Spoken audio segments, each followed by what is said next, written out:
Louisiana Beer Reviews Steel Reserve Alloy Series Spiked Cherry Slushie. This is the first video review for this product in the world, and it debuted in 2023. A recent introduction.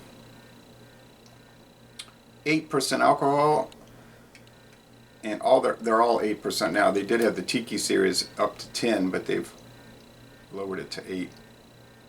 Got a good date on here. Real good date. Okay.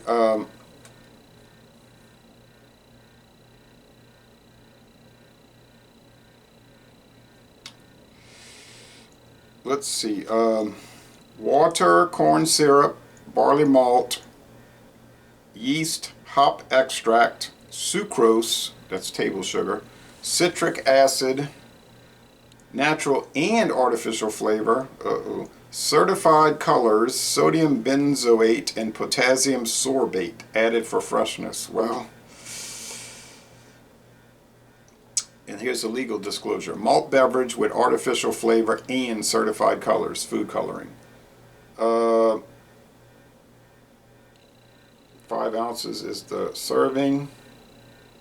150 calories per 5 ounce, so that's 300 calories per 10 ounces.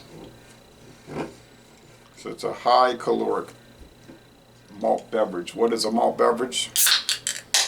Well, beer is a malt beverage, like Miller Genuine Draft, Pabst Extra. They're all malt beverages because they use barley malt. And malt beverages also contain hops. A flavor malt beverage is one that is flavored. All right. Now those seltzers, many of those seltzer products are not malt beverages. They're beer, but they use a substitute for barley. They use sugar in many cases, cane sugar, which legally is a substitute for barley, and it is called a beer, but it's not a malt beverage because it's not using malt. Many of them don't have hops.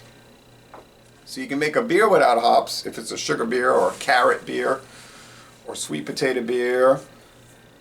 They list all the different type of ingredients you could use on the government website, but it wouldn't be a malt beverage beer. Okay, so it's red because of the food coloring, okay? It's not going to be red otherwise. A slushie, well, okay.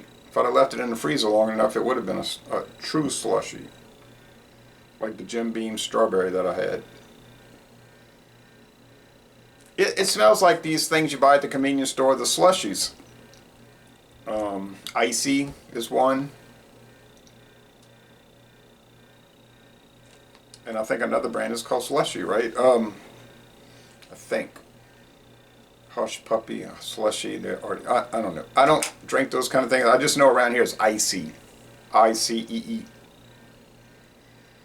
They're usually cola flavored or like strawberry flavored icy or cherry flavored. And that's what these are trying to mimic. So it's, yeah, it's a sharp cherry aroma.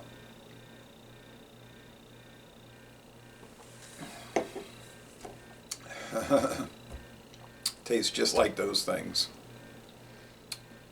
It's loaded with sugar. You don't taste the alcohol, but you can kind of feel it in the body.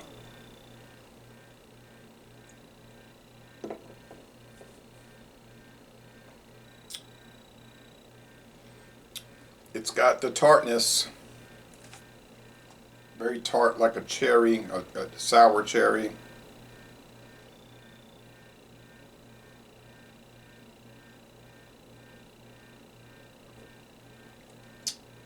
Hoppiness, no. So sweetness, 5 out of 5 sugar cubes. Bitterness, 0 out of 5 hop cones.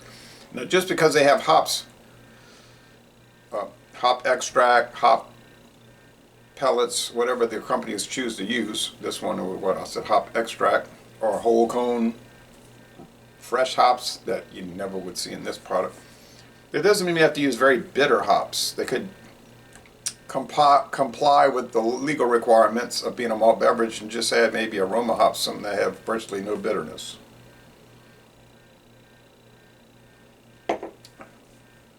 But anyway, let's say they add bitter hops.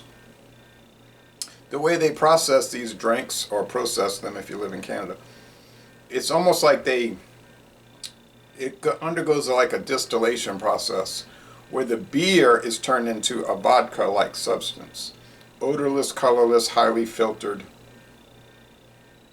product. That most of the gluten is removed and most of the hop presence is removed. So, but they're starting with those ingredients. That law is probably there to protect hop farmers and barley farmers. Honestly, it's probably like a, one of those monopolistic type collusion laws, public-private partnership collusion laws.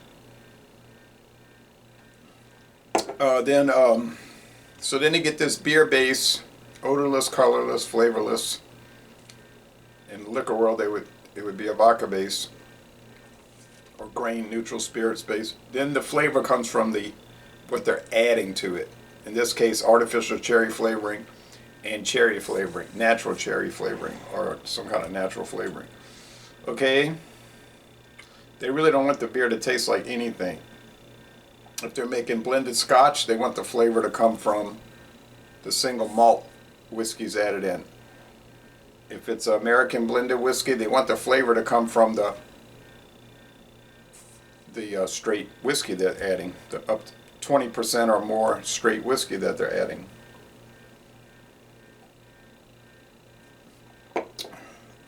Or actual flavoring. Also, American blended whiskeys and Canadian blended whiskeys are allowed to add flavoring to tweak it. I mean, this is not the kind of thing I would want to drink. I bought it just to make the video and for curiosity's sake. If you're looking to drink a slushy type product, and I would not be looking to drink that, alcoholic or not alcoholic. You know what I mean? Non-alcoholic, or one that's spiked like this. Go ahead, buy it.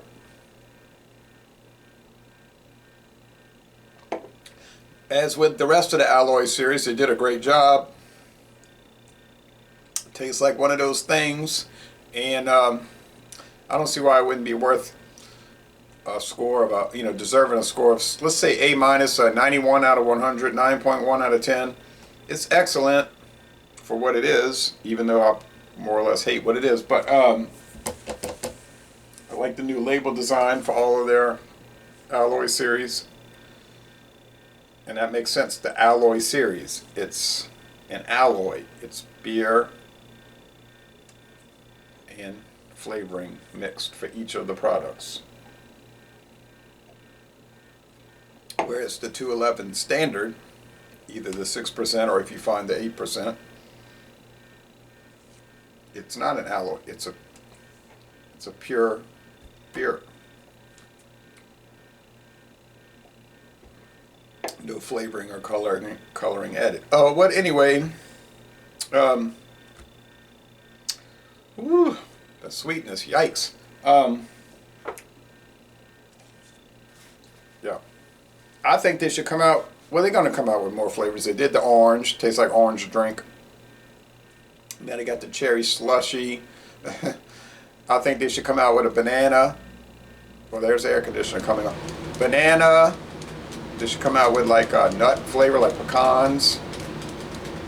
They ought to come out with a chocolate one. Those might be hard to pull off though, right? So anyway, so Les Bon Temps Relais, an excellent product. I'm going to get out of here because of the AC. And we're going to end this review by saying y'all go to one of the Molson Coors breweries and take a brewery tour.